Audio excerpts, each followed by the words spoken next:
You know, when I was a boy, my father sent me away to prep school. Because he said, in the Northeast.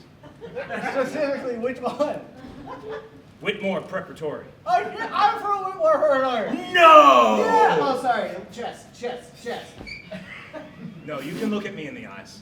Fellow Whitmores can look at each other in the eyes. Yeah! Say the creed now. When you're at Whitmore, you're more at Whitmore. Yep. I've never seen him enjoy another person. Well, I'm going to be honest with you. This is the first time I felt the need to come out of my cocoon. You sleep in a cocoon too? I'm a Whitmore man, of course I do! Wit for life! I'm more uncomfortable now than I was before.